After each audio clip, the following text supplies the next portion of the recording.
Oi, gente, tudo bem? Tô aqui de novo com uma cara hoje um pouquinho melhor. E hoje eu quero conversar com você sobre um outro assunto, não é especificamente sobre fertilização in vitro. Quero falar com você sobre o pior dia da minha gravidez.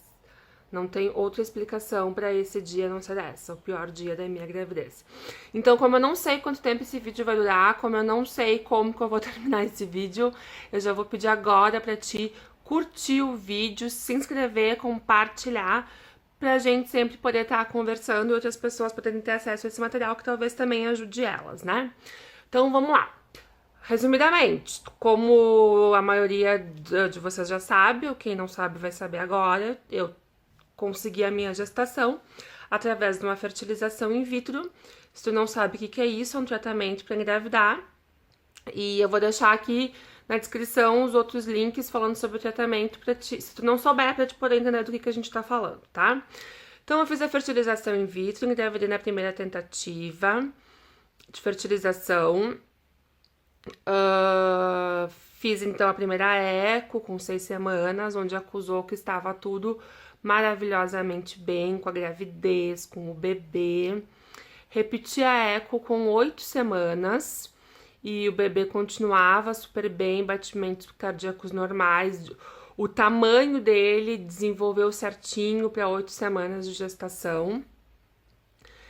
E tava tudo ótimo, tava tudo bem, tá? Eu tava usando a progesterona, que é o hormônio, que é padrão para pessoas que engravidam por tratamento de fertilização.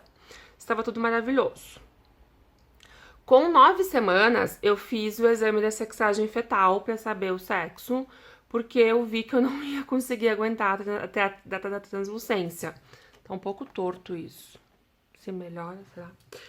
Que eu vi que eu não ia aguentar até a data da translucência, porque tinha toda uma ansiedade ali, né, em razão da gravidez, da descoberta da infertilidade. Daí a gente fez o exame da sexagem e a gente descobriu. E pra menino a gente já. Então nós ficamos sabendo que era um menino, e pra menino a gente já tinha nome decidido muito antes de nós descobrirmos qualquer problema de infertilidade, tá? Então o nome que a gente já tinha pra menino era Pedro, então desde então a gente passou a chamar o bebezinho pelo nome Pedro. E eu não sentia nada além de sono, muito sono, não sentia enjoo, não sentia nada, nada, só sono. Com mais ou menos, e vocês sabem que, ou também se não sabem, que até a 12ª semana é o maior risco de aborto que se tem. Então, por isso que muitas pessoas demoram para contar a notícia da gravidez depois da 12ª semana, tá? A gente não adotou isso, claro que a gente não saiu contando para todo mundo.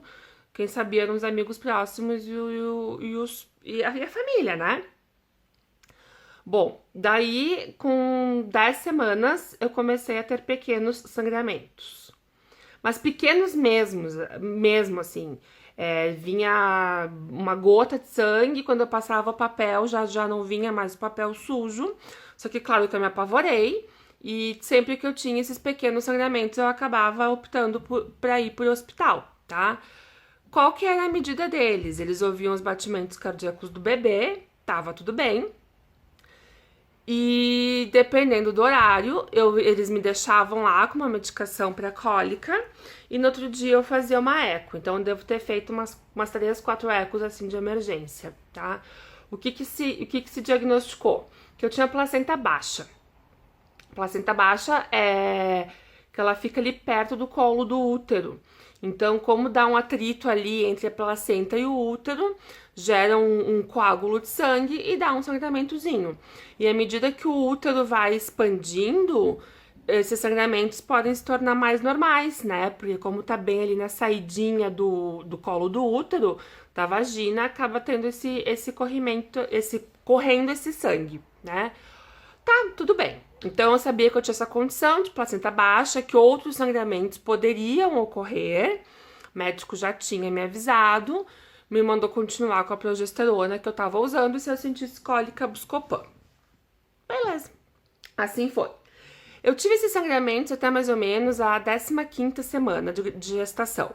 Gente, lembrando de novo, era pouquinho, era assim, menos que um fluxo menstrual, tá? Só que era vermelho, era cor de sangue mesmo, não era cor de borra de café. Tá, daí eu tive isso até mais ou menos a 15ª semana, depois eu não tive mais. A minha restrição era atividade física e não podia fazer esforço físico, não podia levantar peso, mas eu podia ter uma vida normal, trabalhar, tudo certinho. E assim eu segui. No final de semana, que eu completei 17 semanas, que a gente foi na casa da minha amiga buscar o berço, então o quarto do Pedro já estava pintado, porque já tinha passado das 12 semanas, né? O quarto do Pedro já estava pintado. A gente foi à tarde na casa da minha amiga, da Camila, minha amigona, beijo, pegar o berço, o carrinho, o bebê conforto que ela me emprestou. E nós íamos jantar lá, era um sábado, na casa dela. Então, da tarde a gente foi pegar essas coisas. A gente estava em casa, 6h30 da tarde, eu estava aqui sentada no sofá, sem nenhuma dor, sem nada, gente. Sem absolutamente nada. Eu levantei que eu ia até a cozinha, eu não lembro se eu ia comer, se eu ia pegar água, enfim. E quando eu cheguei na porta de entrada da minha casa, que deve dar o quê? Uns 2, 3 metros daqui até onde eu tô. Acho que uns 2, 3 metros. Daqui onde eu tô até a porta da minha casa, eu senti que se rompeu uma cápsula, né? Eu senti eternamente que fez um...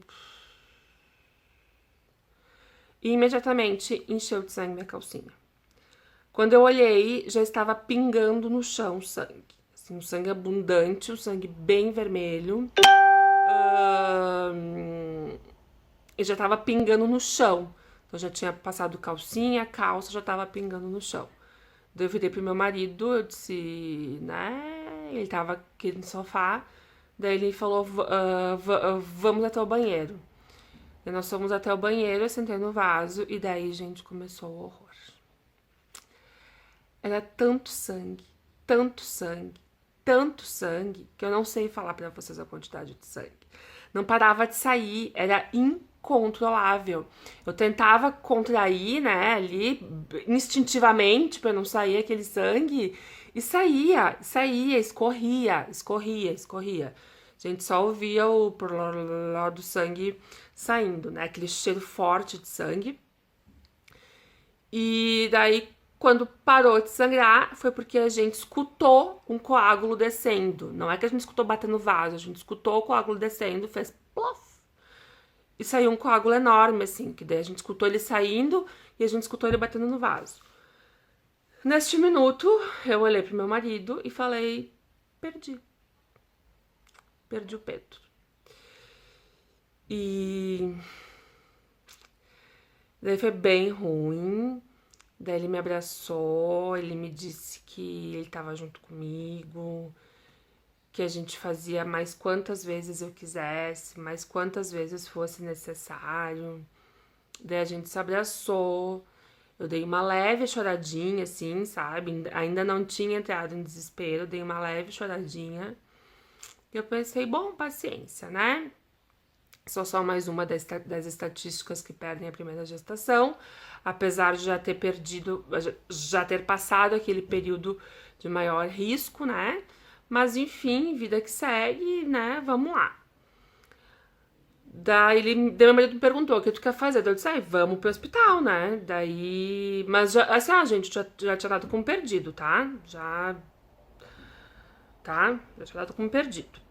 Daí eu troquei de roupa, porque não tinha condição de ir de roupa com aquela roupa pro hospital. Chegamos no hospital, a nossa casa perto do hospital, dá uns 2, 3 minutinhos. E daí o Ian me deixou mais na porta e foi estacionar o carro. Quando eu entrei no hospital, que eu vi aquele hospital cheio, que eu realizei o que tinha acontecido. Que para nós termos uma nova gestação, não era simplesmente esperar 3 meses e começar as tentativas de novo. Eu tenho ainda 2 embriões congelados, tá? Vou deixar aqui a descrição desse vídeo, para vocês saberem por que eu tenho 2 embriões congelados. Mas eu sabia que isso necessitava uma série de exames, que eu ia ter que passar por um tratamento antes,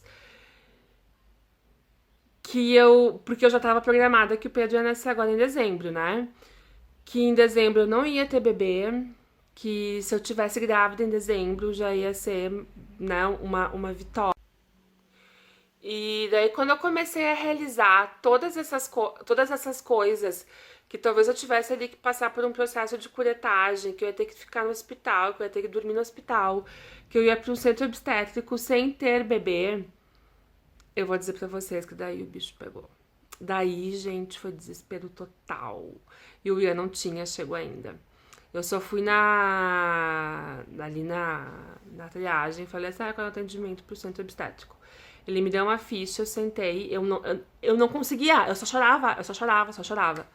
Daí o Ian chegou, daí sim que eu chorei mais ainda, daí ele foi lá, explicou a situação, daí ele pegou uma ficha de emergência e a gente foi então pro centro a gente entrou no centro obstétrico, mas nós dois já tínhamos dado como perdido, assim, tá? Não, naquele momento a gente não tinha um fio de esperança. Daí eu entrei sozinha no centro obstétrico, porque assim que tu entra, eles não deixam tu entrar com acompanhante, só depois tu tem que ficar observação em alguma coisa. Daí veio o médico, me pediu o que tinha acontecido, muito querido médico, muito querido mesmo. Eu expliquei pra ele, daí ele olhou assim pra mim, ele disse... Olhou ali, né, na vagina, que tinha um monte de sangue, ele disse, eu acho que tu teve um descolamento de placenta. Quando ele falou isso... Não que me deu uma esperança, sabe? Mas me acendeu uma luzinha, porque ele não tinha noção de quanto sangue que tinha saído e os coágulos de sangue que tinha saído. Quando eu terminei de sangrar, eu falei pro Ian, não puxa a descarga. Ele puxou mais do que rapidamente, então nem consegui ver o que tinha dentro do vaso, tá? Daí o médico pegou o aparelhinho de escutar o coração e ele escutou o coração. Gente, bom, daí assim, ó, foi que nem apertar um botão e eu comecei a chorar tudo de novo, sabe? E o Ian não tava ali, daí acho que deu 2, 3 minutos, o Ian voltou. E pra entregar minha ficha e tal, e eu gritei pra enfermeira, eu disse, por favor, fala pra ele que deu pra escutar o coração. Daí quando o Ian escutou que eu falei isso, ele também já começou a chorar e a gente não podia se abraçar, ele na hora foi meio ruim, assim. Daí o médico já pediu Isso era umas 7h30 da noite de um sábado, então não tava mais o ecografista ali. Ele ligou, pediu uma ecografia de urgência, só que daí começou a luta pra achar o tal do ecografista pra fazer a ecografia de urgência, né? Foi punk, assim, porque o ecografista dizia, amanhã de manhã. E eu gritava, eu não vou ficar a noite toda assim, eu quero fazer uma ecografia. Gente, eu não tinha condições emocionais de ficar uma noite daquele jeito sem fazer uma ecografia. Não, eu sou muito tranquila, sabe? As outras vezes que eu tive que ficar lá na observação da noite e só fazer a ecografia no outro dia de manhã, eu fiquei sem problema nenhum. Mas naquele momento eu não tinha condições, nós não tínhamos condições psicológicas de passar uma noite daquela. Essa possibilidade não existia.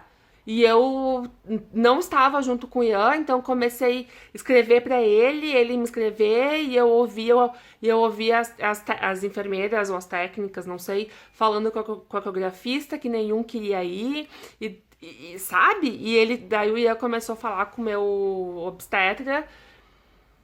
Enfim, quando foi umas 8h30, 9h da noite, eu fiz a eco. O Pedro estava maravilhosamente bem. Ele estava com os batimentos cardíacos um pouquinho altos, mas nada alarmante, mas provavelmente porque como eu fiquei muito nervosa, ele deve ter se agitado muito, né? Mas ele tava assim, ó, maravilhoso. Não tinha descolamento de placenta, não tinha nada. O que deve ter acontecido? Como eu tenho ali a placenta baixa, foi acumulando aquele sangue, foi formando coágulos, e uma hora aqueles coágulos estouraram e desceram, tá? Mas o Pedro estava maravilhosamente bem, tudo certo, só que o médico achou melhor Daí eu tava com cólica, porque como fica ali o sangue no útero, ali na borda do útero, o útero tenta expulsar aquilo ali. Então o médico achou melhor a gente passar a noite lá. Nós passamos, ele fez uma medicação pra dor e pra cólica, e nós passamos a noite lá. E de manhã eu fiz uma outra eco, Pedro de novo, maravilhoso. Durante a noite eles iam escutar os batimentos cardíacos dele. E tava tudo maravilhoso, tudo certo. Então me liberaram no domingo de manhã, com aquelas mesmas questões, sem esforço físico, repouso. Daí eu já tava num repouso relativo. O que era repouso relativo? Era sem levar cachorro passear, era sem carregar peso, era sem subir escada, era sem ir pra shopping, era ficar em casa, mas eu podia circular em casa. Beleza, isso foi no domingo, tá? Daí domingo, segunda, terça, quarta, quinta, eu não senti, minto, até quarta eu não senti absolutamente nada. Na quinta de tarde eu comecei a sentir umas cólicas. Daí eu tomei Buscopan, que meu médico já tinha me receitado, em caso de cólica, toma Buscopan. Tomei Buscopan, só que eu tomava de 4 em 4, que era o mínimo que podia tomar. De quinta pra sexta, às 4h30 da manhã, eu acordei porque eu senti que estava vindo um sangramento. Só que o médico me disse que eu podia ter de novo os sangramentos. E que não era pra ir pro hospital. Que era pra ter os sangramentos, ficar deitada, quieta, em casa. 4h30 da manhã veio o sangramento, a bunda... Não daquele jeito que tinha sido no domingo desesperador, mas veio mais com fluxo menstrual. Daí eu tomei um Buscopan e deitei, só que daí eu comecei a ter cólicas muito fortes, muito fortes mesmo, de me contorcer assim na cama. Daí às 6h30 da manhã eu acordei o Ian, ele já ia acordar mesmo pra ir trabalhar, daí eu falei, vamos pro hospital, porque eu tô com muita cólica. Daí nós chegamos no hospital, fui examinada, o colo do útero tava fechado, mas me mandaram fazer uma eco, e daí sim acusou um descolamento de placenta. E o descolamento de... porque ele pode parar de mandar nutrientes pro bebê, que essa era a minha maior preocupação.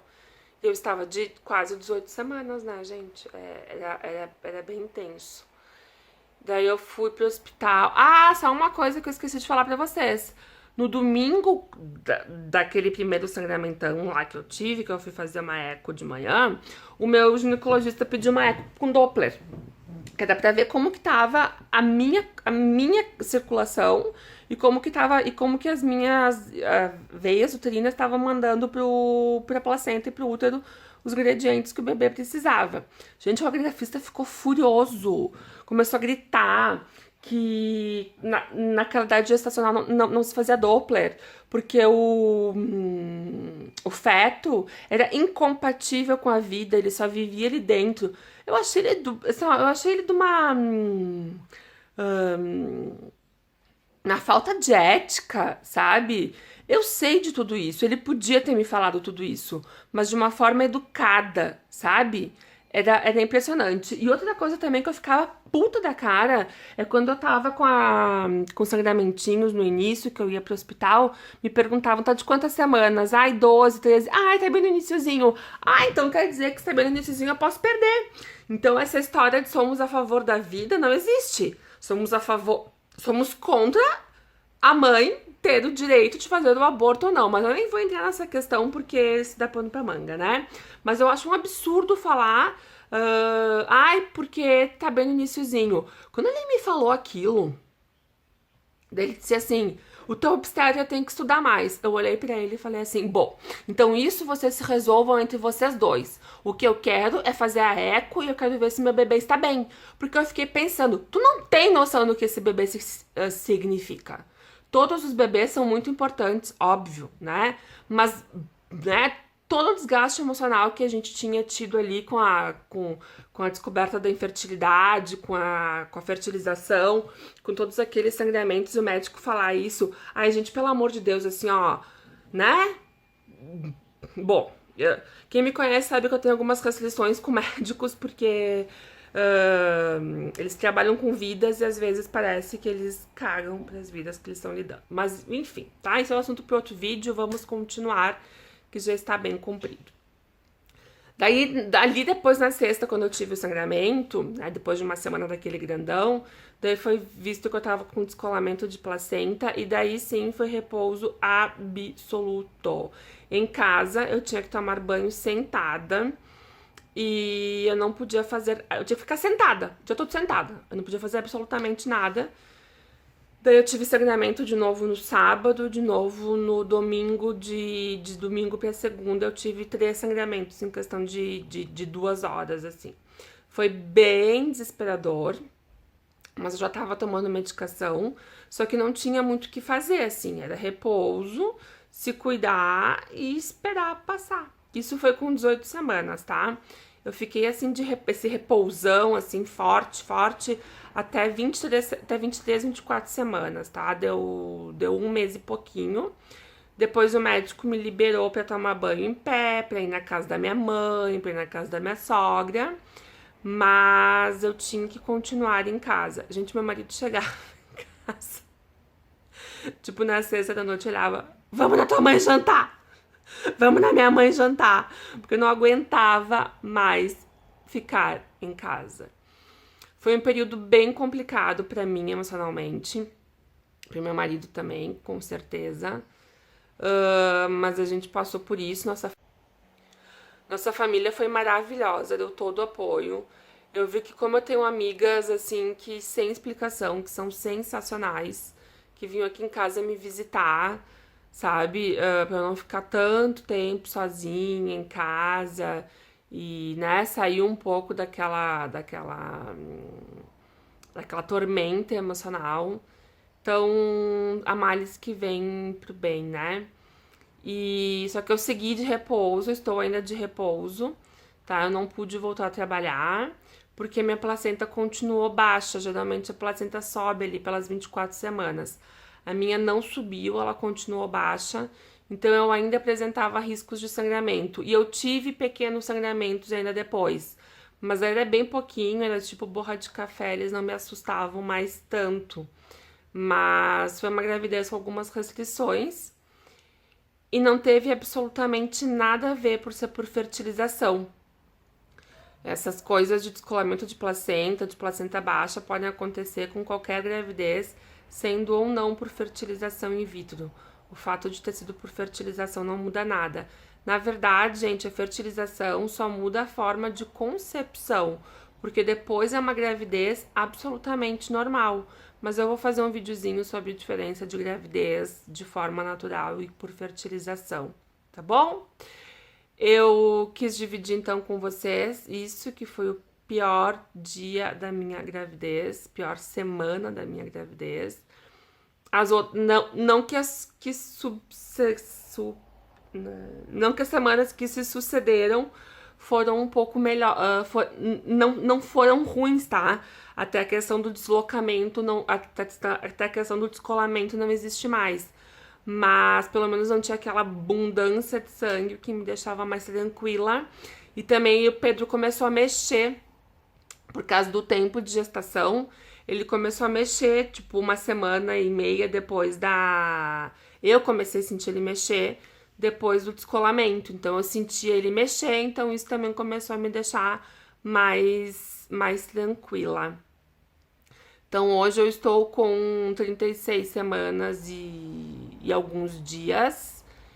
Eu tive ainda, tô com um pouquinho de dor assim no baixo ventre, mas é por causa do peso dele, por causa do tempo gestacional, porque o corpo já tá começando a se preparar para o nascimento do meu pequerrucho. Que de pequerrucho não vai ter nada, né? Ele já tá com 13,100. Previsão é que ele nasça com 13,600, 13,700. Mas tudo bem. Eu nasci grande, meu marido nasceu grande, minha irmã nasceu grande.